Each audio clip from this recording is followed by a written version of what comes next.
Today we are going to see section 3. In it we see 3.1 summary writing. आज आपण section 3 मधला 3.1 summary writing हा भाग बघणार आहोत. In 11th standard we have already studied it. You know very well how to write summary. This question is asked for 3 marks in board paper. बोर्डाच्या प्रश्नपत्रिकेमध्ये हा प्रश्न 3 मार्कासाठी विचारलेला असतो. हा प्रश्न 3rd B मध्ये विचारतात.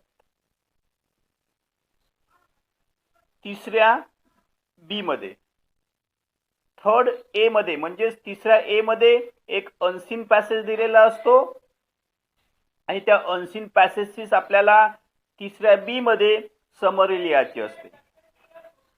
ही 1/3 दिलेल्या पॅसेजच्या 1/3 लिहायची असते. आता समरी रायटिंग म्हणजे काय? We have already studied. A summary is a record in the reader's own words that gives the main points of a piece such as newspaper, articles, a lecture, a passage, a chapter or even a whole book. म्हणजे summary म्हणजे काय? तर summary is a record in the readers on words. म्हणजे summary ही कोणता तरी एक article दिलेलं असेल, काही मेन पॉइंट दिलेलं असेल, न्यूजपेपर मधला एखादी उतारा दिलेला असेल, एखादी लेक्चर्स दिलेलं असेल, एक पॅसेज दिलेला असेल, एखादी चॅप्टर दिलेला असेल, त्या चॅप्टरचं आपल्याला समरी लिहायची असते. It's a very simple one. बघा, एखादी आम्ही 3 तासाचा एखादी मूवी बघतो. मग तो मूवी बघितल्यानंतर आम्ही जर मित्राला त्या मूवीची म्हणजे पिक्चरची जर स्टोरी सांगायची असेल तर आम्ही किती वेळामध्ये सांगतो? यस, हार्डली 10 ते 15 मध्ये आम्ही पूर्ण प्रकारे त्या पिक्चरची स्टोरी सांगतो. आणि आम्ही स्टोरी सुद्धा अशा पद्धतीने सांगतो की त्या समोरच्या व्यक्तीला एक्झॅक्ट ती समजते की तो पिक्चर कसा आहे न पाहताही. तशाच प्रकारचा आपल्याला समरी रायटिंग सुद्धा लिहायची असते. जो दिलेला पॅसेज असतो त्या पॅसेजचा एकूण सारांश आपल्या शब्दामध्ये लिहायचा असतो. सारांश लिहिताना सारांश वाचल्यानंतर तो पॅसेज कशाच्या संदर्भातला होता ह्या सगळ्या गोष्टी त्या समरीवरनं किंवा सारांशवरनं वाचकाला समजायला हवं. Now before start some rules or how to write the summary. In icebreaker parts, 2 questions are given for the discussion. Now just I read those questions. The first question is of discuss in pairs and guess the correct alternative for the following. First one, to summarize means. What is mean by summarize? Yes, it means recapitulate the main points in selection. It is called summary. Then second question, the type of summary that consists of a paragraph to express the main idea is, yes, in the written summary. The option is correct option. Now second activity, there are various ways of incorporating other writers' work into your own writing. They differ according to the closeness of your writing to the source writing. Match the ways of writing in brief given in column A with their description in column B. इथे तुम्हाला काय करायचं आहे? इथे ways of writing काय दिलेलं आहे, जसं summarising, paraphrasing, precis writing, quoting, editing, gist writing, हे काही वेज ऑफ रायटिंग आहे. आता त्या वेज ऑफ रायटिंगचं डिस्क्रिप्शन्स काय हे तुम्हाला फाइंड आउट करून मॅच द पेयर्स करायचं आहे. Okay, are you? सुरुवातीलाच brevity is the soul of wit. चातुर्य, बुद्धिमत्ता, हजरजॉयपणा याचा एक आत्मा आहे. आणि तो आत्मा म्हणजे काय? अतिशय समर्पक आणि संक्षिप्त भाषेत एखादी गोष्ट सांगणे. ब्रेव्हिटीचा अर्थ आहे थोडक्यात संक्षिप्त रूपात is one of the countless maxims coined by William Shakespeare. आणि एखादी गोष्ट विल्यम शेक्सपियर जेव्हा म्हणतो तेव्हा ते आपल्याला ऐकावीच लागते, कारण त्यांनी खूप मोठ्या अनुभवातून त्यांनी असे हजारो तत्व, हजारो प्रिन्सिपल्स, हजारो मॅक्झिम्स आपल्याला दिलेत आणि ते तंतोतंत आपल्या डेली लाईफमध्ये लागूसुद्धा होतात. ठीक आहे. It is relevant to speaking as well as writing. Brevity or concision is the cutting out of unnecessary words. Cutting out unnecessary words, and while conveying an idea, it aims to enhance. It aims to enhance communication by eliminating redundancy without omitting important information. मी जे काही तुम्हाला summary writing म्हणजे काय तर अनावश्यक शब्द किंवा जे काही महत्त्वाचं आणि समर्पक आहे ते सोडून इतर गोष्टी काढून टाकणे आणि समर्पक संक्षिप्त रूपात आपलं मत प्रदर्शित करणे, त्यालाच आपण काय म्हणतो, समरी रायटिंग करणे. मराठीत आपण याला सारांश लेखन असं म्हणतो. खूप साऱ्या या पॅसेजमध्ये त्यांनी आपल्याला आयडियाज दिलेल्या आहेत. आता आपण डूज ऑफ समरी रायटिंग. विद्यार्थी मित्रांनो, हा फार छान कंटेंट आपल्याला 12वीच्या नवीन सिलेबसमध्ये दिला आहे. कारण मला माहीत आहे पूर्वी 5 वर्ष विद्यार्थी समरी रायटिंग लिहित होते, पण तो टेक्स्टबुकमध्ये अशा लेसन फॉर्ममध्ये डूज डोंट्स डेफिनेशन अशा स्वरूपात नव्हता. शिक्षक त्यांना शिकवायचे आणि ते प्रॅक्टिस करायचे, असंच होतं. पण असं कॉन्क्रीट मटेरियल आत्तापर्यंत सिलेबसमध्ये किंवा बुकमध्ये दिलं गेलं नव्हतं. ठीक आहे. बघा काय सांगितले त्यांनी डूजमध्ये. बघा, रीड अँड रीरीड. चला मी आपल्यासोबत शेअर करतो आहे डूज फॉर समरी रायटिंग. नक्की काय करायचं आहे समरी रायटिंगमध्ये हे मी आपल्यासोबत काय करतो आहे, शेअर करतो आहे. आता पहा काय आहे, पहिला पॉईंट दिला आहे त्यांनी, रीड अँड रीरीड द पॅसेज. हा मित्रांनो, हे फार महत्त्वाचं आहे. सर्वात पहिल्यांदा तुम्ही जेव्हा समरी रायटिंग करता तेव्हा तुम्हाला ते 1 ते 2 वेळा काय केलं पाहिजे, रीड केलं पाहिजे. कारण त्याच्याशिवाय तुम्हाला त्याचं कॉम्प्रिहेन्शन कळणार नाही.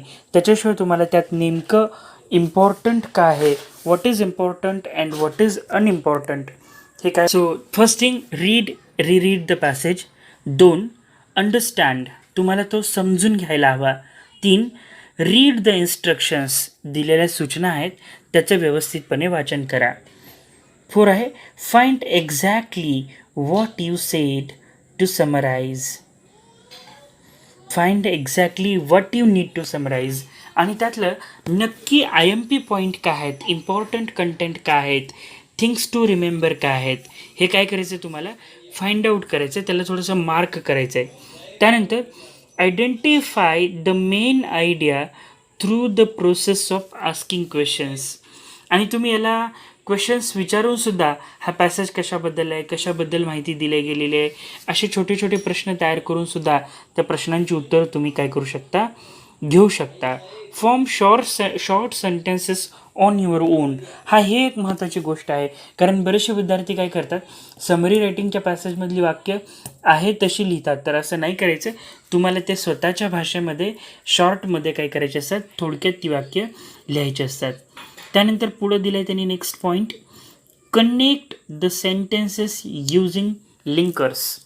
इथं तुम्ही लिंकर्स म्हणजेच कंजंक्शन्स, मग WH वर्ड्स असतील किंवा not only but also, neither nor, either or and, as well as, हे सगळे ॲज सून ॲज, हे जे कंजंक्शन्स आहेत किंवा अदर लिंकर्स जे आहेत त्याचा उपयोग करून तुम्हाला काय करायचे असतात, वाक्य कनेक्ट करायचे असतात. त्यानंतर रिमूव्ह रिडंडंट वर्ड्स और sentences from the key sentences. जे अनावश्यक शब्द आहेत, जे रिपीट झालेले शब्द आहेत, जे तोचतोचपणा वाक्याच्या अर्थामध्ये आणतात, ते शब्द, ते वाक्य, ते फ्रेजेस, ते वर्ड्स तुम्हाला काय करायचे असतात, काढून टाकायचे असतात. त्यानंतर त्यांनी पुढं दिले ओमिट डिटेल्स. आता ओमिट डिटेल्स म्हणजे काय, जे काही संख्यात्मक स्वरूपात दिलेलं आहे किंवा जे काही पर्सेंटेजच्या स्वरूपात दिलेलं आहे ते सरळ काढून सरळ कंपॅरिझन त्यांची कंपॅरेटिव्ह डिग्रीमध्ये वगैरे करणे, खूप नंबर्स, खूप एक्झाम्पल्स, खास करून काय ओमिट करायचं असतं तुम्हाला, नंबर्स, एक्झाम्पल्स, त्याची पेन नेम किंवा त्याची इतर नावं, वेगवेगळ्या भाषेतली नावं असं काही दिलं असेल तर तुम्हाला काय करायचं असतं, ते ओमिट करायचं असतं, ते काढून टाकायचं असतं. आणि याच्यामध्ये आणखी एक महत्त्वाचं काय, इथं आपल्याला समराईज करायचं आहे, त्याच्यामुळे इथं आपल्याला नवीन काही ॲड करायचं नाही आहे. आपल्याला स्वतःला जे समजले ते ह्याच्यात काय करायचं आहे, ते याच्यामध्ये टाकायचं नाही आहे. तर या गोष्टी तुम्हाला काय करायच्या असतात, समरी रायटिंगमध्ये फॉलो करायच्या असतात. याच्यामध्ये त्यांनी आपल्याला एक छान पॅसेज दिला आहे, तो समराइज्ड व्हर्जनमध्ये पण दिला आहे आणि अनसमराइज्ड व्हर्जनमध्ये पण दिलेला आहे. हे दोन्ही पॅसेज वाचल्यानंतर तुम्हाला बऱ्यापैकी कल्पना येईल. पण त्यापूर्वी समरी रायटिंग करताना काय काय केलं पाहिजे हे तर आपण पाहिलं, म्हणजे डूज फॉर समरी रायटिंग हे आपण पाहिलं.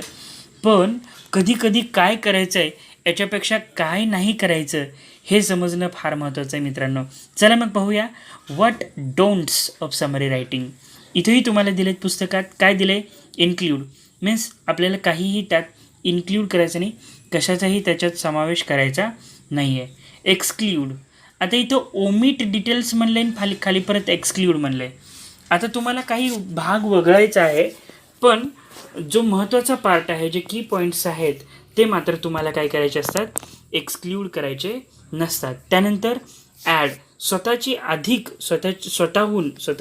स्वतःहून अधिक तुम्हाला कधी कधी असा एखादा विषय येतो की त्याबद्दल तुम्हाला खूप माहिती असतं, अशा वेळेला सुद्धा तुम्ही तुमच्या बाजूने कुठली माहिती त्यात ॲड करायची नाही, त्या ह्याच्यावर कमेंट करायची नाही, म्हणजे टीका टिप्पणी समीक्षा काही करायचं नाही. आणि त्याच्यात आगाव एक्झाम्पल्स तुम्हाला काय करायचे असतात, द्यायचे नसतात. आता उदाहरणार्थ विटॅमिन्सबद्दल एखादा पॅसेज आहे, तर त्यामध्ये vitamin A, vitamin B, vitamin C असं दिलेलं आहे. तर समजा त्यांनी विटॅमिन सी कशातून मिळतं हे तुम्हाला सांगितलं आहे, तर याला एक कॉमन सिट्रस फ्रूट्स असा एक शब्द असतो, instead of writing lemon, orange वगैरे असं. तर तुम्हाला काय करायचं असतं, इथं तुमच्या स्वतःच्या साईडने आणखी कशातून विटॅमिन सी मिळतं हे तुम्हाला जरी माहीत असलं, जरी तुम्ही बायोलॉजीचे विद्यार्थी असला, जरी तुम्हाला विटॅमिन्स न्यूट्रिशन्सबद्दल खूप माहिती असेल, तर ॲड करायची नाही आहे, तेच कमीत कमी भाषेत काय करायचं आहे, मांडायचं आहे. सो हे आहेत डोंट्स फॉर समरी रायटिंग. आणखी माझ्या साईडनं एक एक्झामिनर म्हणून तुमचं समरी रायटिंग जेव्हा चेक केलं जातं तेव्हा महत्त्वाच्या 3 आणखी काही गोष्टी आहेत. समरी रायटिंग हे एका पॅसेजमध्येच आलं पाहिजे. आय रिपीट, काय समरी रायटिंग जे आहे ते एका पॅसेजमध्येच आलं पाहिजे.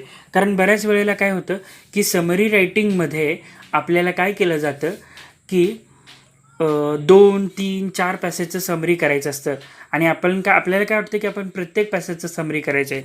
तर असं बिलकुल नाही करायचं. तुम्ही जर समरी रायटिंग 2-3 पॅसेजमध्ये केली तर तुमचे मार्क गेले म्हणून समजा. त्यानंतर आणखी एक महत्त्वाचं, 3 मार्कासाठी असतं समरी रायटिंग, पण त्याच्यामध्ये 1 मार्क हा तुमच्या टायटलला असतो. काय, टायटलला. सो समरी रायटिंगमध्ये टायटल द्यायला बिलकुल विसरायचं नाही. सो टायटल द्यायचं आणि एकाच पॅसेजमध्ये समरी लिहायचे. ह्या 2 गोष्टी जरी केल्या तुम्ही तरी तुम्हाला 1.5-2च्या आसपास मार्क पडतात आणि तुमचं रायटिंग लँग्वेज चांगलं आहे, तुम्ही छान पद्धतीने प्रेझेंट केलं, स्वतःच्या भाषेत मुद्दे मांडलेत, तर निश्चितपणे तुम्हाला 3 पैकी 3 मार्कसुद्धा काय होऊ शकतात, मिळू शकतात. मी श्याम सर, हा व्हिडिओ कसा वाटला खाली नक्की कमेंट करा. आपला निरोप घेतोय. पाहत रहा इन्स्पायरिंग यू. थँक्यू.